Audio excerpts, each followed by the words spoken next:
ಸಂಬಂಧ some.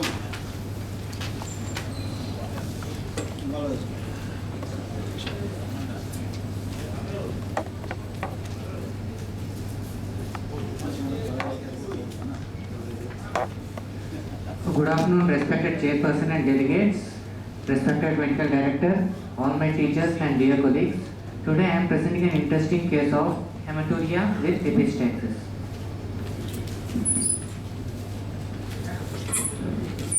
My patient is a 22-year-old male patient named Arjit Bhattacharjee, who is a student residing at Kharagpur. He presented with chief complaints of passage of red colored urine on and off since 8 months and bleeding from nose several times intermittently since 7 months.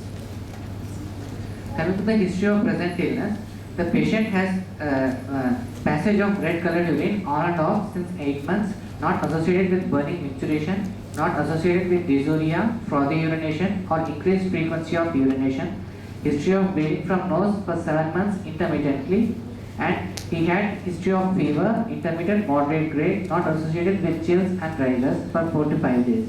The patient also gives history of recurrent oral ulcers since 12 months.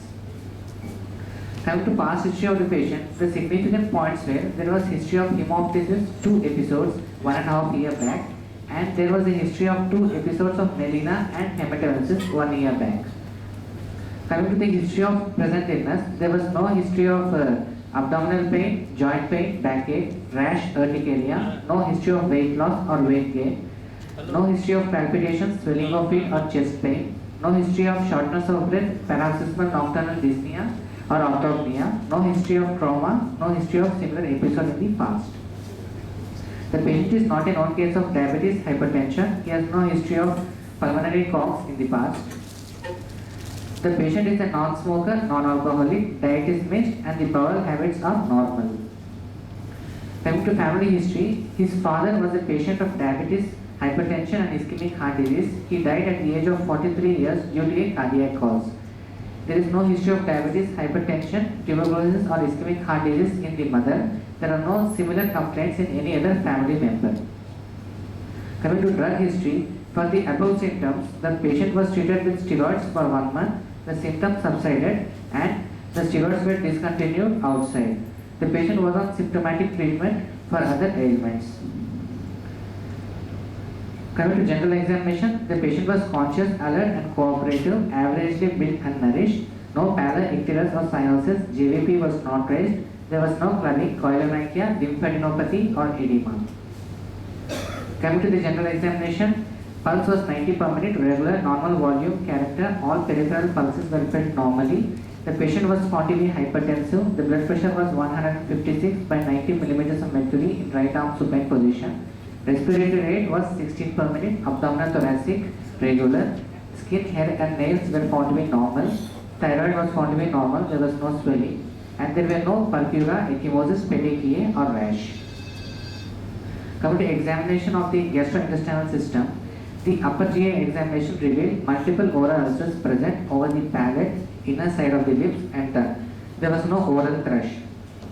On periabdominal examination, inspection, the shape of the abdomen was found to be normal, no venous prominences, skin over the abdominal wall was normal.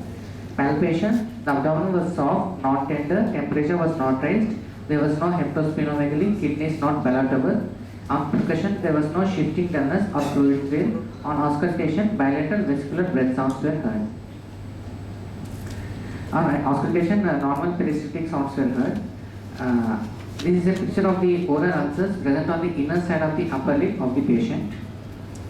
Coming to examination of the respiratory system, the upper respiratory tract, the examination of the nose revealed bilateral littles area and nasal mucosa were diffusely congested. There was a friable and edematous nasal mucosa. Coming to the examination of the chest, inspection, shape was normal, movement symmetrical, respiratory rate was 16 per minute, abdominal thoracic regular, the accessory muscles of respiration were not prominent, no engorged veins seen over the chest wall, skin was normal, no gynecomastia. Coming to palpation, temperature was normal, there was no tenderness, respiratory findings confirmed, trachea was central in position, apex being palpable in left intercostal space, 1 cm inside the mid-clavicular line. Chest expansion was 5 cm, vocal fremptus was normal on both the sides. Percussion and auscultation revealed normal findings.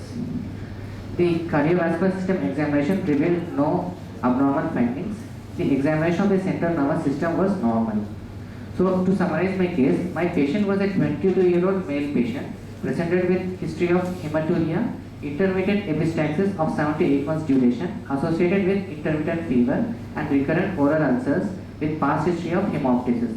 There was no history of burning micturition, dysuria, frothy urination, joint pain, abdominal pain, rash, swelling of feet, chest pain or shortness of breath. In the examination, the prominent points were hypertension, multiple oral ulcers, friable and diffusely congested nasal mucosa. Examination of all other systems was within normal limits. Opinion from the learned house.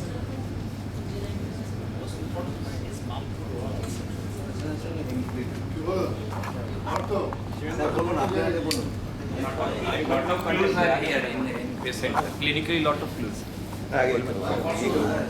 Sir बोलिए इसमें बढ़ सकता है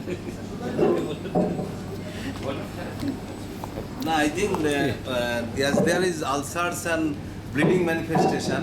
One should think of vasculitis also first in this case, and obviously including the collagen vascular disease the second possibility.